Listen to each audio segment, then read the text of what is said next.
preaching, teaching, and youth ministry. They go together. It's just part of what we do.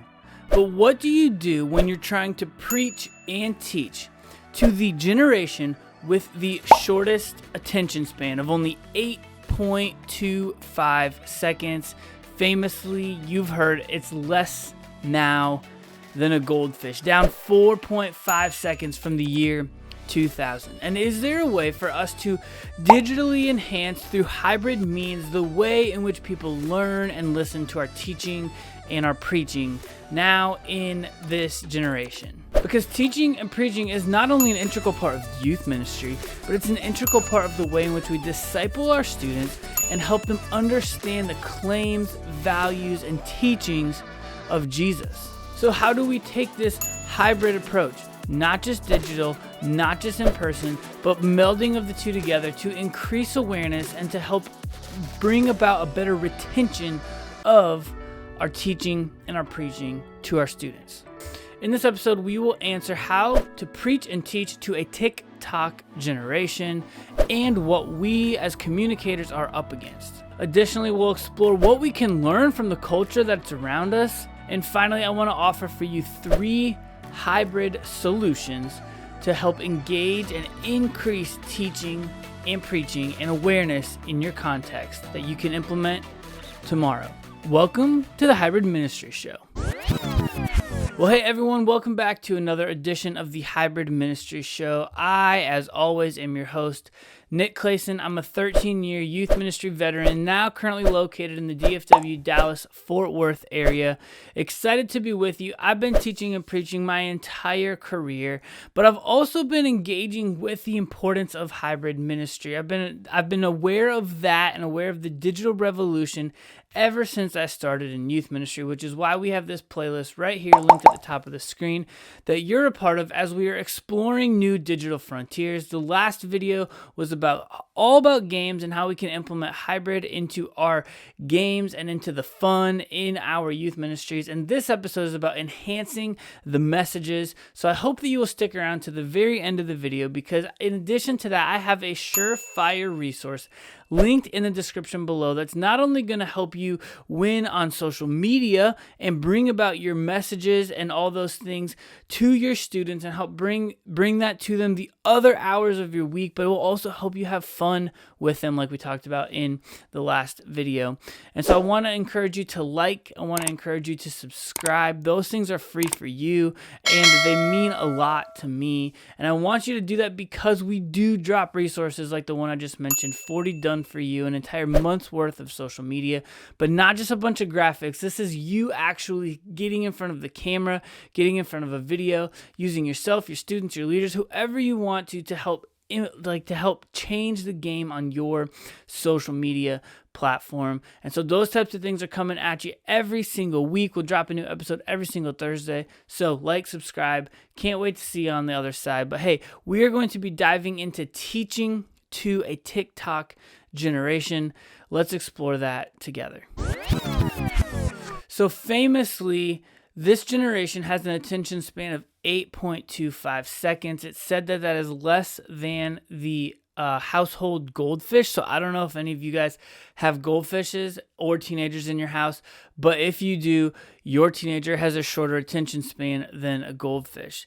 What is going on nowadays, though, is the short form video revolution ushered into us by TikTok during the pandemic has changed the way in which we engage with content online. It just has. Our attention spans are getting shorter.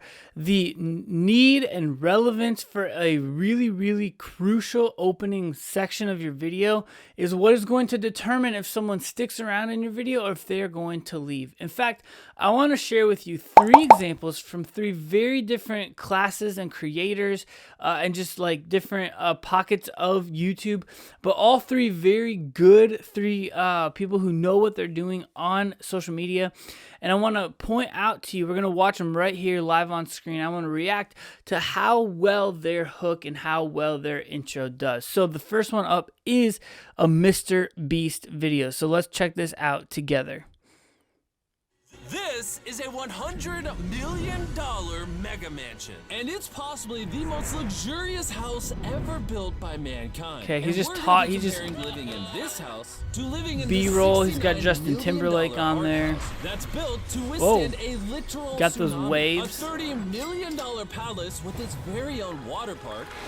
His editing's great. And everything in between, all the way down to this $1 barely functioning house. More of a shed. Well, it's only $1. Why does this house cost $1? Yeah, we get another storm. It's probably gonna Like, go he's into already the into the water. It's content $1 now of his just to video. get rid of it. So He's you would only say this is a 38 horrible seconds in. investment. It feels like the intro. It just seamlessly moves straight into the content.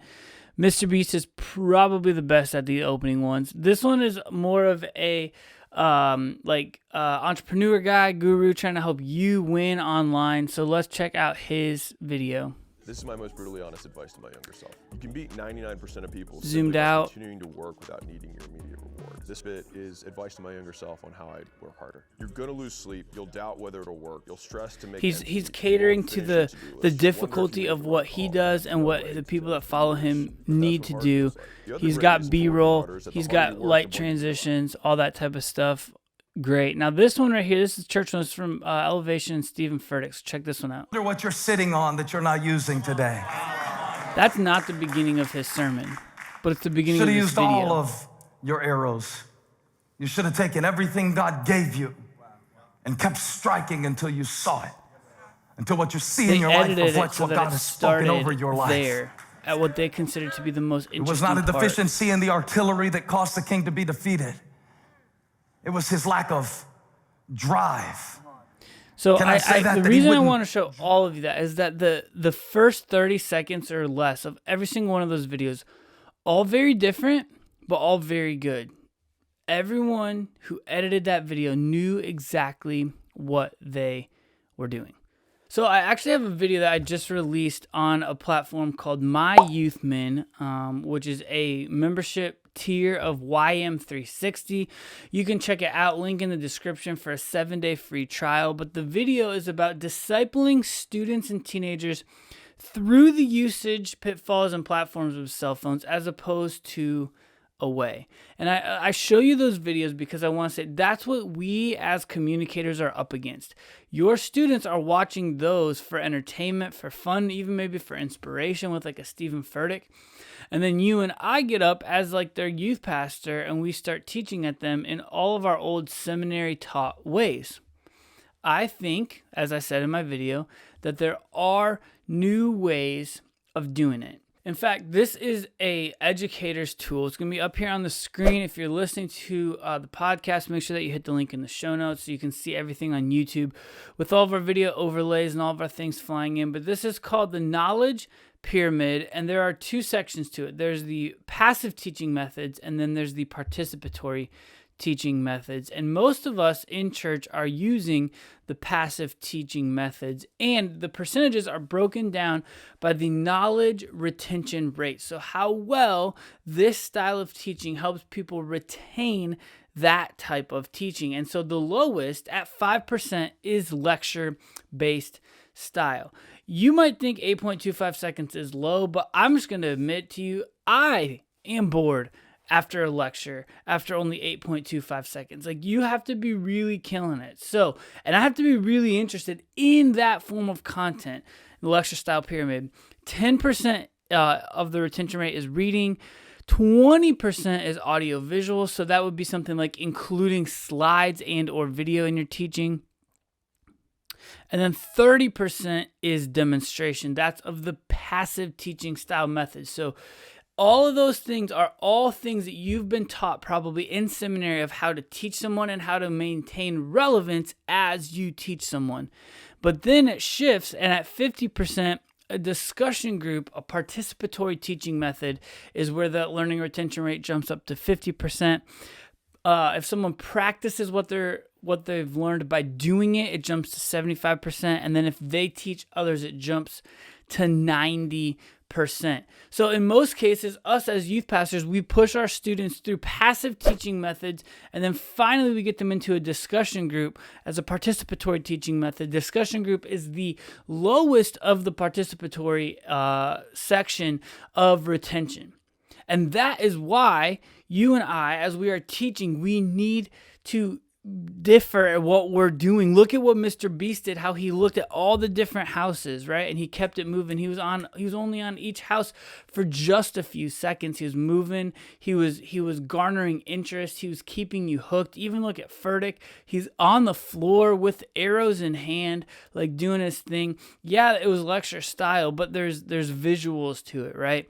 And in our youth ministries, more often than not, we're going to push people into small groups, which is a relevant and meaningful participatory teaching method. And so as we know and look at the different teaching pyramid styles, here's my question. What do we do? How do we infuse and use hybrid to help increase the retention rates of the learnings? Because you know that the message that you're teaching matters. It's a truth of God. It's a truth from God's word, and it's been put on your heart by him. And you're trying to help share that message with the students in which God has entrusted to you in your student ministry. So what do you do about it? I think that there are a couple of clues that we can learn from culture, even from some of those YouTube videos that we watch. And so that's what we're going to check out in the next section. Neil Bradbury has a quote. The link to that article is in the show notes. He says, the 8-second myth, as he classifies it for attention spans, is actually more related to human behavior on websites and on social media, and how many seconds the average person spends on a website before clicking away or navigating off of it. So we have famously dubbed Generation Z and Gen Alpha subsequently as the generation with the attention span lower than a goldfish. And that's true as it relates to social media. And Mr. Beast and Alex Hormozy and even Stephen Furtick in Elevation, they're trying to capture people's attention on social media. So they do have to make that happen within 8 seconds. And we are up against that, I would say, as communicators, because that's how students are spending a majority of their time. Gen Z is using their cell phone more than any other screen-based device combined. However, I want to point something out. That is a website statistic. And so while that is true of websites, the attention span is a little bit longer because 8 seconds is incredibly short. And check this out. Over the last however many years, these are the top 5 grossing box office movies of all time. So in 2009, Avatar came out. And I think it's even been supplanted by itself or like the re-release or something like that. But Avatar, the movie, is 2 hours and 42 minutes. Avengers Endgame came out in 2019. Shout out to my favorite movie. I love you. 3000. It is 3 hours and 1 minute. I was nervous going into Avengers Endgame because I was like, I might have to pee. What do I do if I have to pee? And I did. Titanic in 1992 is 3 hours and 14 minutes. Star Wars Episode 7, 2 hours and 18 minutes. And then Avengers Infinity War, the prequel to Endgame, 2018, 2 hours and 29 minutes. Long movies are still making money. They're still making them and they're still releasing them. Also, shout out to Disney for owning 4 of the top 5 of those properties. All that to be said, though, if it weren't lucrative and if it weren't making money, Disney and the other major motion picture companies in America wouldn't be making movies at that length. So what does that mean for us? We got this 8-second thing, but now we got movies that are going longer than 3 hours. How do we reconcile the difference between those two? My contention is this. If it's good, people will pay attention. It's that simple. And here's the reality. Most research, including TED Talk and that organization, say that a sweet spot for lectures is anywhere from 10 to 15 minutes. That's optimal. However, if it's moving, if it's keeping attention, if it's changing things up, even just going back and watching Mr. Beast's intro video, if it's moving and adapting, you can keep the attention of your audience. But here's a gut check.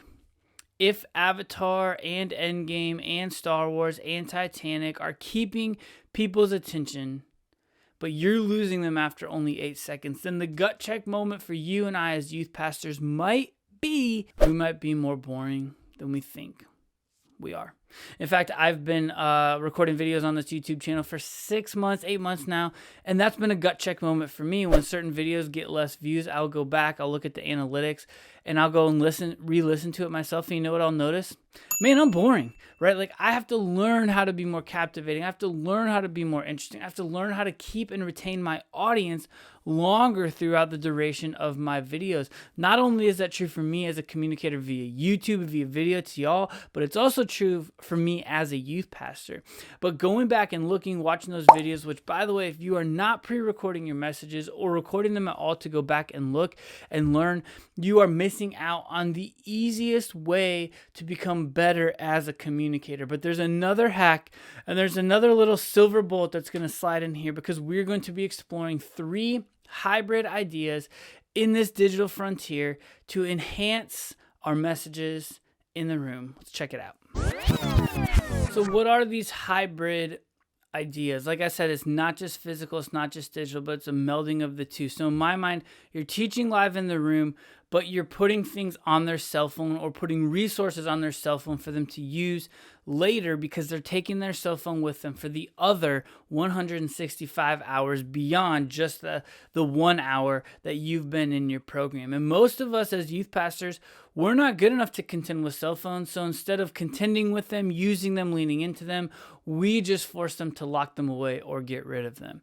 But one of my favorite solutions from my favorite people over at Download Youth Ministry is Sidekick. Check it out, sidekick.tv, link in the show notes. I get 0 kickback from this, but I'm a power user, and they just released, or they're going to release, and listen, I may be letting the cat out of the bag a little bit, but they're going to be releasing a polling feature. So you can put a QR code on the screen, students can scan it, and they can vote live time, and you can show it live from the stage. And better yet, you can now control Sidekick from your phone or your iPad if you don't have a tech person running back in the back. And so you can do live interactive types of things to interact with your in-person and letting them use the digital means in front of them. So you can ask, like, hey, what is the best Thanksgiving food? Is it stuffing, mashed potatoes, pumpkin pie, turkey, or ham? Let us know, scan this QR code, and then you can get live results from your audience. You also, just like the learning pyramid showed,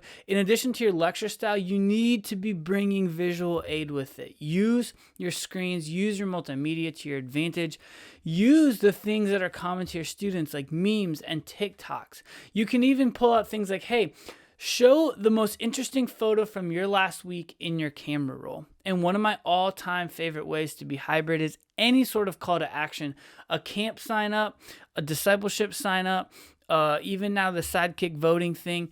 Use QR codes. They've had a resurgence since the pandemic, but people now can scan QR codes with just their camera app in their phone. It will pull a link up and boom, you are off to the races. Use QR codes to your advantage. Use Sidekick, use digital media, use your screens to interact and make things hybrid.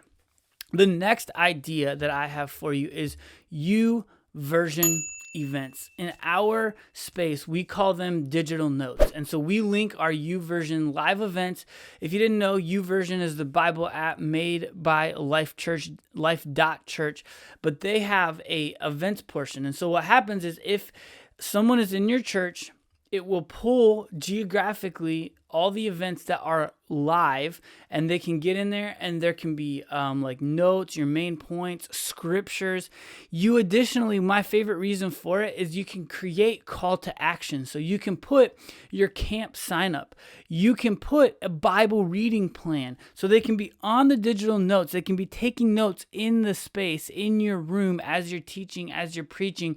And then at the end, you can be like, and hey, if you are learning right now and enjoying this message about prayer, but you want to grow even deeper into prayer, then I have a 7-day prayer challenge plan linked in the YouVersion, in the digital notes, whatever you want to call it.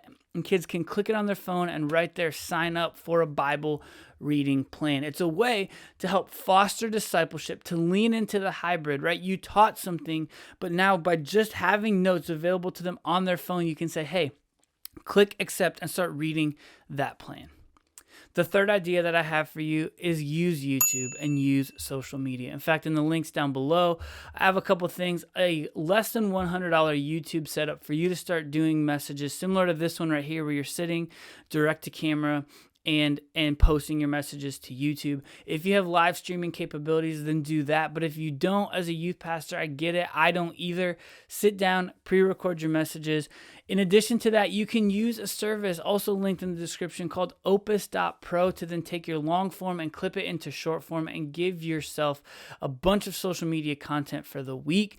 And if you then need something to help fill in some of the other gaps, that's where my surefire resource, my ebook, my 40 done for you ideas comes in. And that message can live in perpetuity online as you help answer the specific faith questions of this next generation.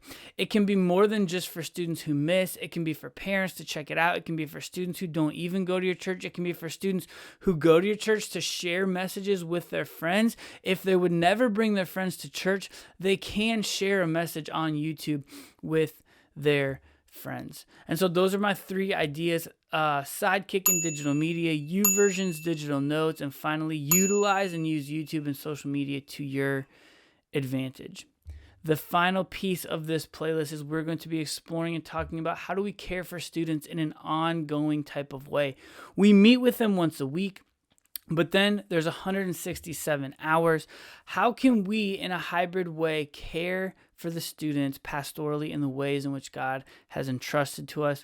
That video is linked right here on the screen. Make sure you check it out. We're making digital discipleship easy, possible, and accessible. So as always, and don't forget, stay hybrid.